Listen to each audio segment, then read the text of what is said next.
गाहाय आलासि MCLA UPPLनि गाहाय नेहाथारि माधव चन्द्र सेत्रीनि आलासि नुजाथिनायाव दा डेभेलपमेन्ट आवार्ड ससाइटि आयदाखौ लाना सावरायनाय जायो। दिनै उदालगुरि जिल्ला UPPL राजखान्थि दोलोआ मोनसे गोनां आयदा लाना जोंनि समाजाव जौगानाय दा डेभेलपमेन्ट अफ आवार्ड ससाइटि बिनि सायाव उदालगुरिनि नोगोरारि सुबुंफोरखौ लाना सावरायनाय हाबाफारि लायो।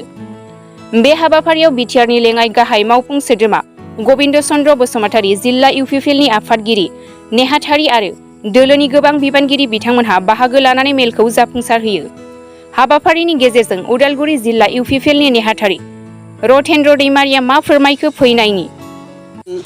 उदालगुरि डिस्ट्रिक्ट UPPLनि दैदेननायाव आरो बिटिआर जोंनि सरकार बा बिटिआर चिफ प्रमद बर' बिथांनि इन्सट्राक्सन मथे बिथांनि बिथोन मथे जिल्लानि मेलेमजिबि बा सिनियर सिटिजेनसि बिथांमोनखौ लानानै जोङो दि रल अफ सिनियर सिटिजेन्स टुवार्ड द डेभेलपमेन्ट अफ आवार ससाइटि बे मोनसे टीमखौ लानानै সমাজৰ জ্যেষ্ঠ ব্যক্তিসকলৰ সমাজক আগবঢ়াই লৈ যোৱাৰ ভূমিকা बे मोनसे टीमखौ लानानै जोङो दिनै बे प्रग्रामखौ लादों आरो बेवहाय चिफ गेस्ट हिसाबै बिटिआरनि secretary general secretary organisation Madhav Sethri बिथाङा चिफ गेस्ट हिसाबै नुजाथिफैदों आरो बेवहाय एपइन्टेड स्पिकार हिसाबै बिथां बिटिआरनि डेपुटि चिफ काम MLA गबिन्द चन्द्र बसुमतारी बिथाङा एपइन्टेड स्पिकार हिसाबै बिथांखौ जोङो आलासि महरै लाखिदोंमोन आरो बेयाव गेस्ट अफ अनार हिसाबै जों डक्टर निलित स्वर्गियारि EM बिटिआर आरो सन्जय स्वर्गियारि बिथांमोनहा दंमोन आरो बेजों लोगोसे जिल्लानि जेसेबां जोंनि UPPLनि CWC गोजौ थाखोनि दैदेनगिरि बिथांमोनाबो बेवहाय बाहागो लाफैदों आरो बिनिफ्राय जोङो मोनफ्रोमबो प्राइमारिनिफ्राय सानै जोंनि बेस्ट अफ द बेस्ट इन्टेलेक्सुवेल आरो मोनफ्रोमबो ब्लकआवहाय 20 जन बेस्ट अफ द बेस्ट इन्टेलेक्सुवेल आरो माइनरिटि सेल SC सेल OBC सेल बिथांमोननिफ्राय जों 10 जन बा गुरखा कमिउनिटि बा सान्थालि कमिउनिटि बिथांमोननिफ्राय जों 10 जन इन्टेलेक्सुवेल लेंहरनानै जोंनि UPPLखौ जाहाथे फैबाय थानाय समफोराव रायजोनि खामानि मावनो समाजनि खामानि मावनो मोजां मोनसे सुबुरुन होयो बिनि थाखाय जोङो दिनै बे प्रग्रामखौ लादों आरो जोङो मोनसे हास्थायबाय थादोंमोन थांनाय जोंनि जि इलेक्सन बिसायख'थि आरो जोंनि जि जुजिनाय बेवहाय गोबां दैदेनगिरिफोरा माहारि आफादफोरा बिभिन्न जाथि जनगोष्ठीनि दल संगठन दैदेनगिरि बिथांमोना जोंजों मदद खालामदोंमोन जों बिथांमोनखौ लानानै बोथिसे स्राय ओंखाम जानाय आरो लोगोसे जोङो सावरायनाय बे हाबाफारिखौ जोङो सानबाय थादोंमोन आरो बे हाबाफारिखौनो मिरुनिफ्रायबो जोंखौ बिथोन हरबाय आरो मिरुनिफ्राय एसे जोङो मानगिरिद चिफ बिथाङा खरसाबो जोङो हरदों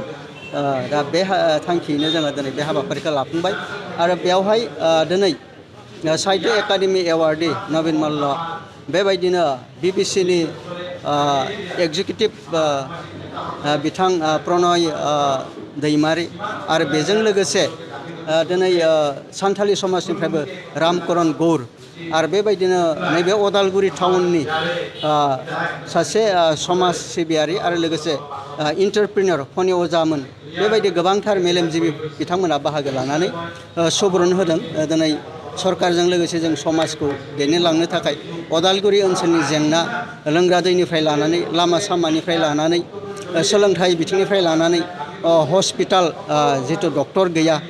टाइमलि डक्टर थाया बे गासै समस्याफोरखौ दिनै मेलेमजिबि बिथांमोना दिनै सरकारखौ मावनो बिथोन होदों आरो जों मिजिंथिदों फैबाय थानाय समफोराव बे मेलेमजिबिफोरनि बिथांमोननि जि बोसोन जि एडभाइस जि जोंनो जि मोनसे दिग होदों बेखौ लानानै जोङो खामानि मावलांनो सानदों दा बेखायनो नोंथांमोना आं रिकुवेस्ट खालामदों जोङो जि बोथिसे ओंखाम जानाय नोंथांमोना बयबो ओंखामखौ जालांगोन आरो लोगोसे जों जे दिनै मोजां मोजां खामानि मावलांनो नागिरदों बेखौ नोंथांमोना फकास खालामदों आरो नोंथांमोना नुखादों दिनै बिटिआर चिफ बिथाङा गोलाव सम दुलाराय बर' फरायसा आफादाव थानानै बिथाङा बै समावहाय जि सिमां नुदों सिमां होदोंमोन खोथा होदोंमोन जाथिनि थाखाय सोलोंथाइ बिथिङाव खामानि मावनो जोंनि बेखार सेंग्राफोरनि थाखाय खामानि मावनो जोंनि एग्रिकालसारानो होन इरिगेसन डिपार्टमेन्ट बिभिन्न